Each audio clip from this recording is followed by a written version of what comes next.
Hello नमस्कार दोस्तों, मैं हूं राजीव और आप सभी को शेयर मार्केट विद राजीव इस चैनल में स्वागत है। दोस्तों, आप लोग को मैं बोला था इस चैनल का ऊपर बहुत सारा चीज़ नया आने वाला है और मैंने और एक नया सेक्शन शुरू कर रहा हूं इस चैनल का ऊपर जो होगा साइकोलॉजी का ऊपर।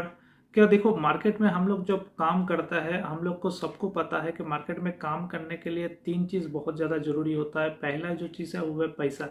देखो, पैसे के बिना तो मार्केट में काम होता नहीं है। पैसे का ज़रूरत है, वो 2000 भी हो, 5000 भी हो, 50,000 भी हो, 5 लाख भी हो, पैसे का तो ज़रूरत है काम करने के लिए मार्केट में। सेकेंड चीज़ का जो ज़रूरत होता है वो होता है स्ट्रैटेजी। स्ट्रैटेजी आपका कुछ भी हो सकता है, आपको फंडामेंटल स्ट्रैटेजी हो सकता है, आपका टेक्निकल स्ट्रैटेजी होता है। स्ट्रैटेजी मतलब जिसमें आप बाई सेल का डिसीजन बनाते हो, ठीक है।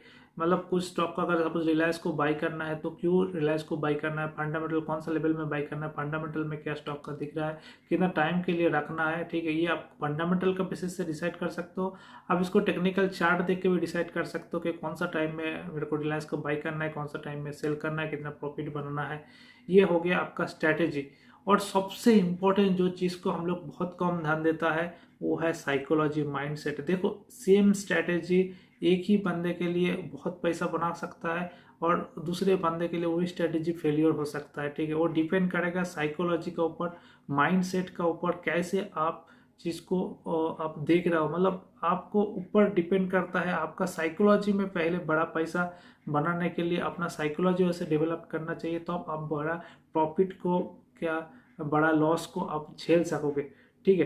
तो इसीलिए मैंने सोचा कि क्यों ना मैं जो वीकेंड में मेरा जो एक्टिविटी रहता है, जनरली मैं वीकेंड में क्या करता हूँ, मैं चार्ट देखता हूँ, उसके साथ साथ दुनिया भर का जो इंफॉर्मेशन है गैदर करता हूँ। बहुत सारा जो फंड मैनेजर है, यूट्यूबर है जिसको मैं फॉलो करता हूँ, उसका मैं वीडियो देखता हूँ और उससे मैं साइकोलॉजी बिल्डअप करता हूँ, जो मेरे को बहुत काम आता है साइकोलॉजी बिल्डअप करने के लिए। तो इसी तरह आज एक वीडियो मैंने शेयर करूँगा। जाने माने एक बड़ा फंड मैनेजर है सौरभ मुखर्जी, उसका एक वीडियो मैंने शेयर करूंगा। और मैंने हर बार आप लोग को बोलता हूं कि मैं इंडिया मार्केट में बहुत ज़्यादा बुलिश हूँ। अभी क्यों मैं बुलिश हूँ इतना, तो ये देखो, आपके पास अगर नॉलेज रहेगा, प्रॉपर चीज़ का जानकारी रहेगा, कॉन्फिडेंस रहेगा, तब अगर मार्केट में कुछ घबराहट आता है, कुछ छोटा मोटा न्यूज आता है, तो आप क्या करोगे, आप घबराओगे नहीं। आपका तुरंत आपका जो पोजीशन है, ट्रेडिंग पोजीशन है, आपका इन्वेस्टमेंट पोजीशन है, उससे निकल नहीं जाओगे। तो इसके लिए क्या होना चाहिए, आपका कॉन्फिडेंस होना चाहिए। कॉन्फिडेंस के लिए आपको जानकारी होना चाहिए। तो मैंने अभी आज जानकारी दूंगा, तो चलो फटाफट देखता हूँ उसका वीडियो। इसका वीडियो नीचे मैंने लिंक शेयर कर दूंगा, आप डायरेक्ट जाके वहाँ से भी वीडियो देख सकते हो, नहीं तो यहाँ पे मेरा चैनल पे देखो। Enormous wealth creation by the companies' names that I've already given you the names. The four things that are driving. Title जो है what are the big change in Indian economy, okay. Title is Mile for several years to come. We will be the world's fastest growing large economy. Why is that?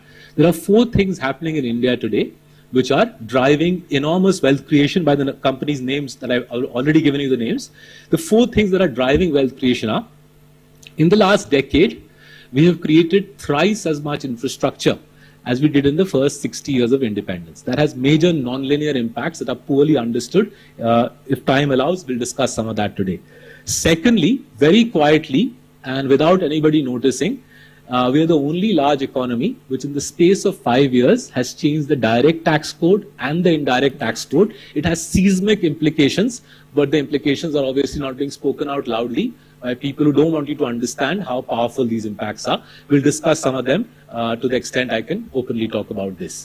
Thirdly, had we met in 2015, had Dhanam been kind enough to invite me here in 2015, I would have told you our banking system was bankrupt in 2015. With your money, your taxpayers' dollars, my stock market money, the banking system has been rebuilt. We now have the strongest banking system amongst the world's large economies that has huge ramifications for the next decade or so. And the final piece, the most nonlinear piece, the piece which is utterly unique to India. What we have built on the digital economy has no precedence. It doesn't have any precedence in America or China or in Europe. It is utterly unique to us, and it is changing the economy in ways that companies who want to make money are making money, but everybody who's making money in modern India keeps their mouth shut. I gave you a simple demo 5 minutes back. I could sit here and do this all day, but you guys will get a little bored. But the moral of the story, remember, is anybody who's making money in modern India, that person's name you guys don't know. All the fellows who are not making any money, those names you are fully cognizant of, right? So let's get into it. So you would be reading these stats in the newspaper every day, right? The road network has doubled in 10 years. Airline network has tripled in 10 years. Bank accounts have trebled. Broadband connectivity is up 50x. All of that is true. But that doesn't help you understand the key point about why this is non-linear. So if I take a simple example, so say we have a big cluster of clients, Marcellus does, in the Coimbatore-Tirupur area, right? So in 2015, when I used to visit that cluster, I used to ask clients, how much time does it take for a truck to go from Coimbatore to Ludhiana? And the view back then was that 9 din to lagta hai, 8-9 days lagta hai. And it doesn't matter whether you install SAP, RFID, rocket launcher, it's going to take the same time because the truck will stop at the state border, right? So it didn't make any difference whether you had any brains or you didn't have any brains. A textile business was a textile business, right? If I go to Coimbatore this evening, right, I ask the same constituency again. The average player will say, used to be 9, now GST aa gaya hai, so road network has doubled, plus GST has come. So 9 ki jagah, it now takes 4-5 days for a truck to go from Coimbatore to Ludhiana.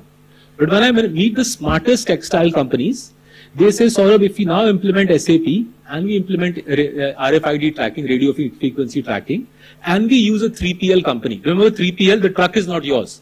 3PL, even the truck, the fixed asset belongs to the logistics company. Then our working capital cycle is now down to 2 days.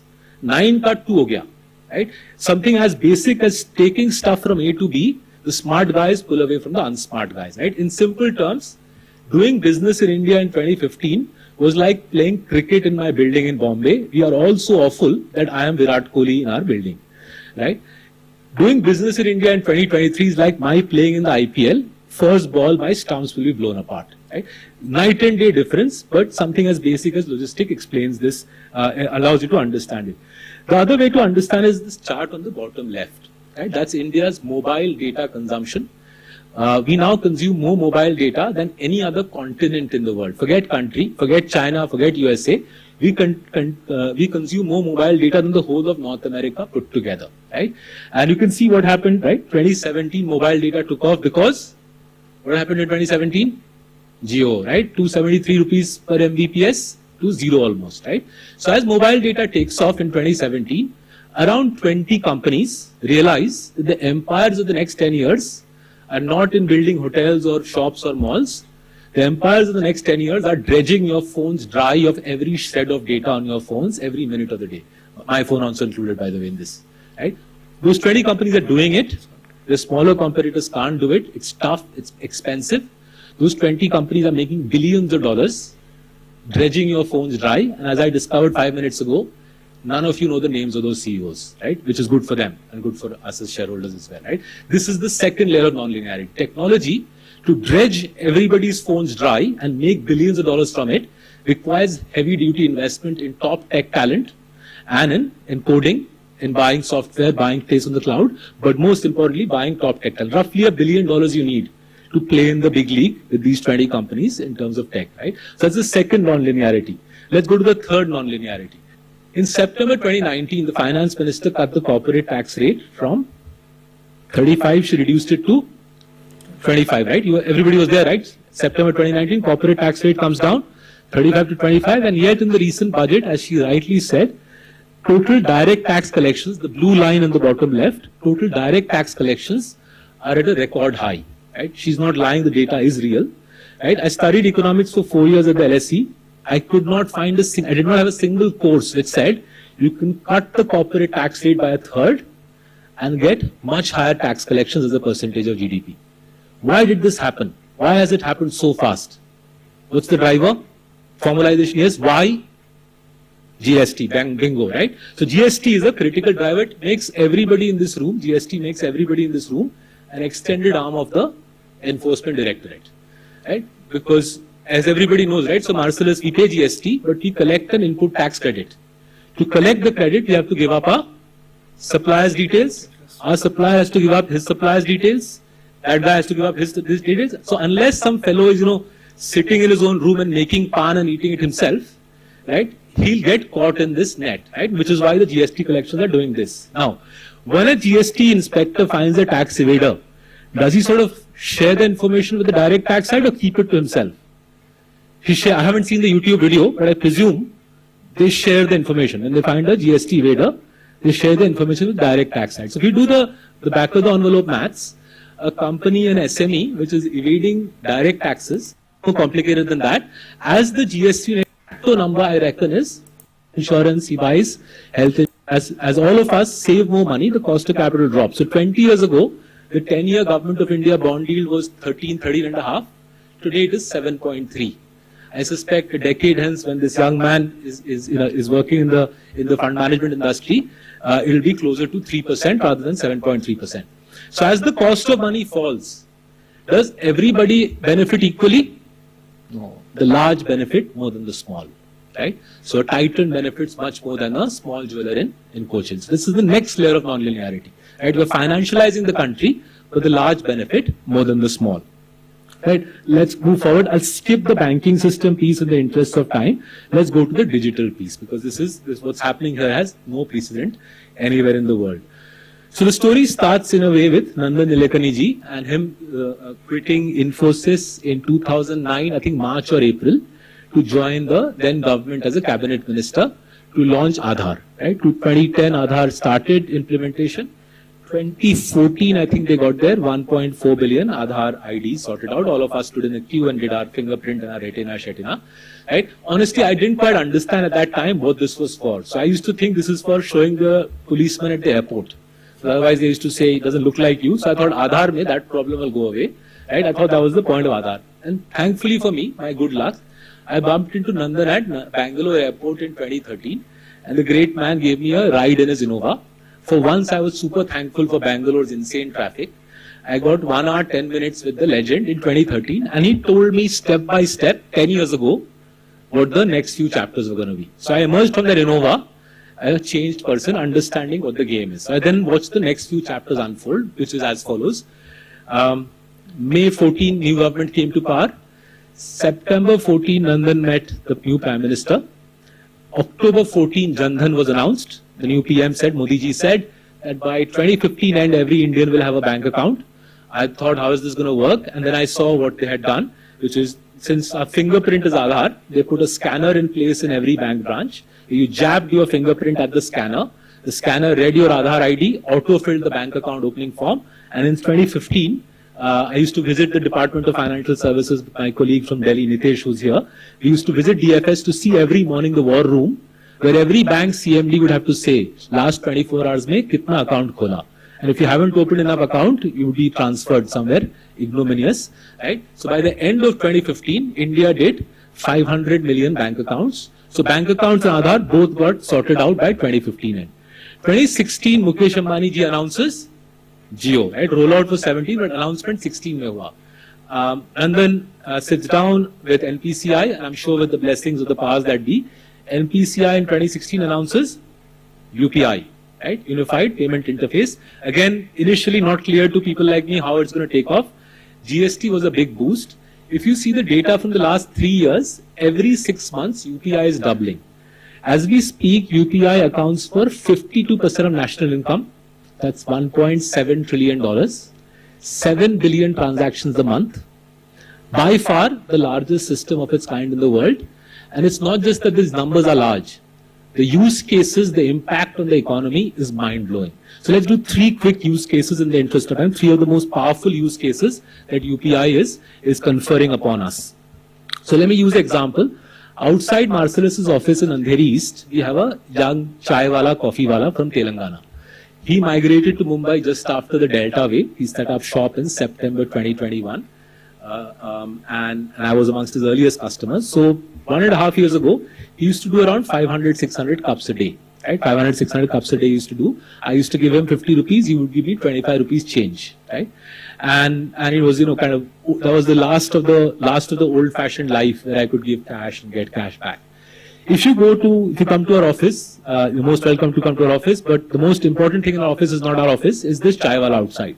Because he's got a big sign saying no cash, no credit cards, only UPI.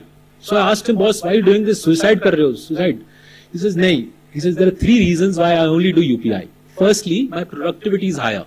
Because otherwise I spend as much time giving you change as in giving you coffee, right?